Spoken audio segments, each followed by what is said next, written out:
Hello everyone. Chemistry का new topic है types of chemical reaction. तो इसमें हमने 4 टाइप की केमिकल रिएक्शन पढ़नी है। Combination reaction, decomposition reaction, displacement reaction, double displacement reaction. तो सबसे पहले है हमारे पास कॉम्बिनेशन रिएक्शन।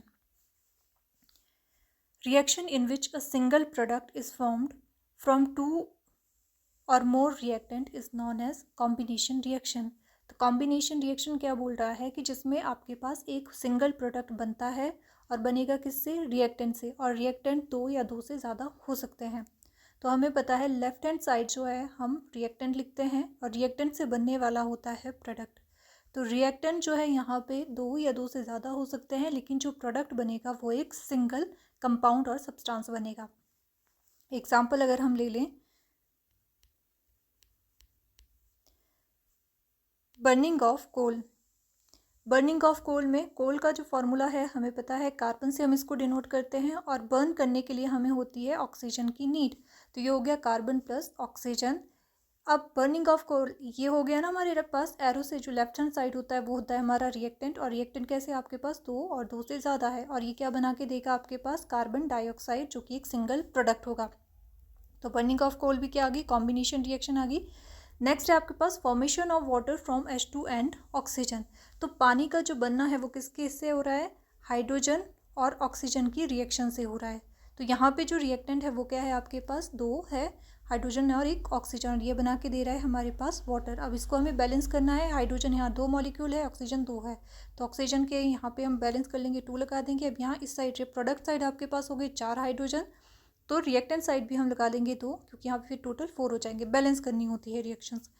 नेक्स्ट है हमारे पास calcium oxide plus water, it gives calcium hydroxide. तो इस साइड भी क्या है, ये आपके पास रिएक्टेंट है और आपके पास सिंगल प्रोडक्ट की फॉर्मेशन ये कर रहा है। तो ये आपके पास क्या हो जाएगी, सारी कॉम्बिनेशन रिएक्शन हो जाएगी। फॉर्मूले याद रखना है कि क्विक लाइम को आप CaO कहते हैं, स्लैक लाइम कैल्शियम हाइड्रोक्साइड, मतलब ये केमिकल नेम हो गया। Reaction in which heat is release मतलब बाहर निकल रही है, with the formation of product are called exothermic chemical reaction. अब यहाँ देखो, रिएक्टेंट से आपके पास एक सिंगल प्रोडक्ट बना, तो इसकी जो एक्स्ट्रा एनर्जी होगी, जो एक्स्ट्रा हीट होगी, वो क्या हो जाएगी, बाहर निकल जाएगी, क्योंकि इसे स्टेबल फॉर्म में आना है। तो एक्स्ट्रा एनर्जी जब बाहर निकलती है तो उसे बोलते हैं हम एक्सोथर्मिक रिएक्शन। तो जब भी आपके पास सिंगल प्रोडक्ट बनता है वो क्या होगी, कौन सी प्रोसेस कर रहा होगा, एक्सोथर्मिक प्रोसेस कर रहा होगा, और रिएक्शन होगी कॉम्बिनेशन रिएक्शन। दूसरे एग्जांपल यहाँ पे दिए हुए हैं, burning of natural gas, respiration, decomposition of vegetable matter into compost, ये सारे क्या है, कॉम्बिनेशन रिएक्शन करते हैं और एक्सोथर्मिक यहाँ पे प्रोसेस होती है। नेक्स्ट रिएक्शन आती है डिकम्पोजिशन रिएक्शन। क्या बोलता है, reaction in which single reactant, ठीक है, यहाँ पे सिंगल रिएक्टेंट ब्रेक हो रहा है टू गिव सिंपलर प्रोडक्ट। तो यहाँ पे कॉम्बिनेशन का ऑपोजिट हो गया कि एक रिएक्टेंट जो है वो एक से ज़्यादा प्रोडक्ट आपके पास बना के दे रहा है, तो ये हो जाएगा आपके पास डिकम्पोजिशन रिएक्शन, ठीक है। और बनेगा कैसे, कि इसे ब्रेक करना पड़ेगा, जो रिएक्टेंट है उसे ब्रेक करना पड़ेगा। ब्रेक कैसे करोगे, एग्जाम्पल दिया हुआ है, फेरस सल्फेट को हमने हीट किया, ये ब्रेक डाउन हुआ फेरिक ऑक्साइड में, सल्फर डाइऑक्साइड और सल्फर ट्राइऑक्साइड में। तो एक रिएक्टेंट से बहुत सारे प्रोडक्ट बन गए, मतलब 2 से ज़्यादा प्रोडक्ट बन गए, तो उसे हम बोलेंगे डिकम्पोजिशन रिएक्शन। नेक्स्ट है, जो डिकम्पोजिशन रिएक्शन है वो 3 टाइप की होती है, थर्मल डिकम्पोजिशन, इलेक्ट्रोलिटिक डिकम्पोजिशन और photolytic decomposition. Thermal decomposition by heat, हम रिएक्टेंट को तोड़ रहे हैं। इलेक्ट्रोलिटिक में इलेक्ट्रिसिटी से हम अपने रिएक्टेंट को तोड़ते हैं, और फोटोलिटिक में हम सनलाइट का यूज़ करते हैं और इससे हम अपने जो रिएक्टेंट है उसे तोड़ देते हैं। तो एग्जांपल यहाँ पे है थर्मल डिकम्पोजिशन का, कैल्शियम कार्बोनेट, कैल्शियम कार्बोनेट जिसे हम लाइमस्टोन भी कहते हैं, इसको हमने हीट किया, ये टूट गया calcium oxide plus carbon dioxide में। लेड नाइट्रेट को हमने हीट किया, ये टूट गया आपके पास लेड ऑक्साइड, नाइट्रोजन डाइऑक्साइड और ऑक्सीजन में। ये रिएक्शन याद रखनी है। तो एक सिंगल प्रोडक्ट जो है वो 2 और 2 से ज़्यादा एक सिंगल रिएक्टेंट 2 और 2 से ज़्यादा प्रोडक्ट में टूट रहा है। We observe the emission of brown fumes. These fumes are of nitrogen dioxide. हमने जब ये रिएक्शन करी लेड नाइट्रेट की, तो हमें यहाँ पे क्या दिखाई देते हैं, ब्राउन फ्यूम्स दिखाई देते हैं, और ये ब्राउन फ्यूम्स किसकी वजह से होते हैं, नाइट्रोजन डाइऑक्साइड के वजह से होते हैं। नेक्स्ट है हमारे पास, अच्छा ये एग्जाम्पल हो गया हमारे पास, ये तो था आपके पास थर्मल डिकम्पोजिशन का। नेक्स्ट है आपके पास इलेक्ट्रोलिटिक डिकम्पोजिशन, मतलब इलेक्ट्रिसिटी का आपने यूज़ किया है। तो एग्जाम्पल यहाँ दिया हुआ है कि एक बिकर लिया हुआ है, इसमें 2 इलेक्ट्रोड है, इलेक्ट्रोड के ऊपर ये ट्यूब्स रखी हुई है, यहाँ पे हमने बैटरी से कनेक्ट किया हुआ है। जैसे ही हम इलेक्ट्रिसिटी और को ऑन करेंगे, अपना स्विच ऑन कर रहे हैं, यहाँ पे क्या हो जाएगी, रिएक्शन स्टार्ट हो जाएगी। पानी है इसके अंदर, पानी किस में टूटेगा, हाइड्रोजन प्लस ऑक्सीजन में। अब इलेक्ट्रोड जो है वो कैटायन और एनाइन कैथोड और एनोड होते हैं, ठीक है। इलेक्ट्रोड जो है कैथोड और एनोड होते हैं। हाइड्रोजन जो होता है वो मोर इलेक्ट्रो पॉजिटिव होता है, ऑक्सीजन जो है वो मोर इलेक्ट्रो नेगेटिव होता है, ठीक है। तो आपके पास हाइड्रोजन एक ट्यूब में चला जाएगा इलेक्ट्रोड के पास, और जो ऑक्सीजन है वो दूसरे में। कैसे, अब हमने देखा जैसे एक ये इलेक्ट्रोड है, एक ये इलेक्ट्रोड है, कनेक्ट है ये आपके पास एक बैटरी से। तो मान लीजिए ये वाला जो इलेक्ट्रोड है वो कैथोड है, जो कि कैसा होता है, नेगेटिवली चार्ज, और ये वाला जो है वो एनोड है, जो कि कैसा होता है, पॉजिटिवली चार्ज। अब यहाँ पे जो पानी है वो टूट रहा है H2 और ऑक्सीजन में। हमने बोला हाइड्रोजन जो है वो मतलब इलेक्ट्रो पॉजिटिव नेचर का है और ऑक्सीजन यहाँ इलेक्ट्रो नेगेटिव नेचर का है। तो पॉजिटिव वाला कहाँ चला जाता है, नेगेटिव के पास। तो हाइड्रोजन गैस हमें कहाँ मिलेगी, कैथोड के पास। और ऑक्सीजन जो है वो चला जाता है, ऑक्सीजन क्योंकि नेगेटिवली चार्ज है तो वो पॉजिटिव के पास जाएगा, जो अपोजिट अट्रैक्शन होती है। तो ऑक्सीजन हमें कहाँ दिखाई देगा, एनोड के पास दिखाई देता है, ठीक है। तो यहाँ पे बबल्स बनना स्टार्ट हो जाते हैं, एक ऑक्सीजन गैस के बबल्स होते हैं और दूसरे हाइड्रोजन गैस के बबल्स होते हैं।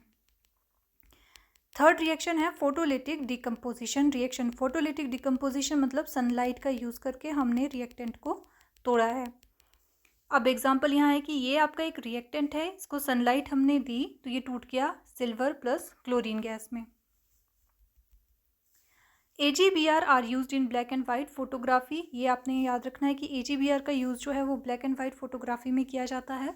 The decomposition reaction require energy either in the form of heat, light or electricity for breaking down the reactant.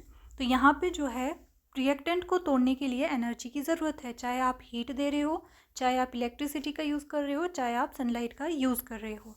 Reaction in which energy is absorbed are known as endothermic reaction. तो reactant क्या कर रहा है, energy को ले रहा है। तो जहाँ पे एनर्जी ली जाती है उस रिएक्शन को बोलते हैं हम एंडोथर्मिक रिएक्शन। तो कॉम्बिनेशन रिएक्शन जो है वो होगी एक्सोथर्मिक रिएक्शन, क्योंकि हीट बाहर निकल रही है। और एंडोथर्मिक जो आपका डिकम्पोजिशन रिएक्शन है वो होगी एंडोथर्मिक रिएक्शन, क्योंकि यहाँ हीट की ज़रूरत पड़ी है। नेक्स्ट आते हैं अब डिस्प्लेसमेंट रिएक्शन में।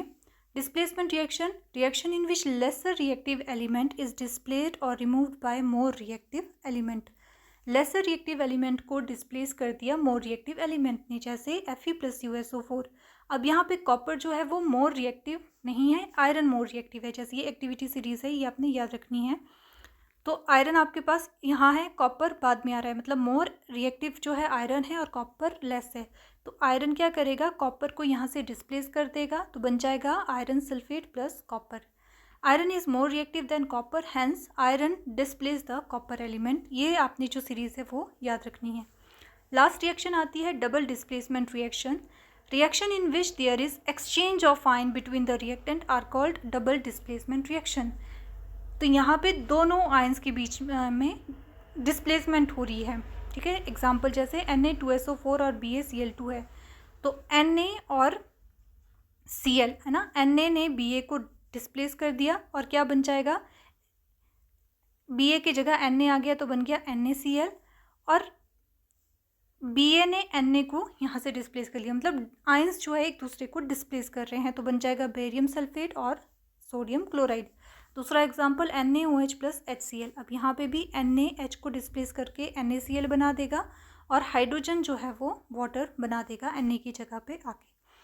अब डबल डिस्प्लेसमेंट रिएक्शन में क्या होता है कि आपके पास कई बार प्रेसिपिटेट बनना स्टार्ट हो जाते हैं, जैसे ना सॉलिड इनसॉल्यूबल सब्सटेंस जिसे हम बोलते हैं, क्रिस्टल फॉर्म में बनते हैं, तो तब वो रिएक्शन कही जाती है प्रेसिपिटेशन रिएक्शन। जैसे ये वाली रिएक्शन होती है तो यहाँ पे क्या होगा, बेरियम सल्फेट के प्रेसिपिटेट बन जाएंगे, NaCl जो है वो सॉल्युबल हो जाएगा। तो इस रिएक्शन को प्रेसिपिटेशन रिएक्शन भी कहते हैं। ठीक है, अगर प्रेसिपिटेट बन रहे हैं, वाइट क्रिस्टल फॉर्मेशन हो रही है, सॉलिड होते हैं। Thank you.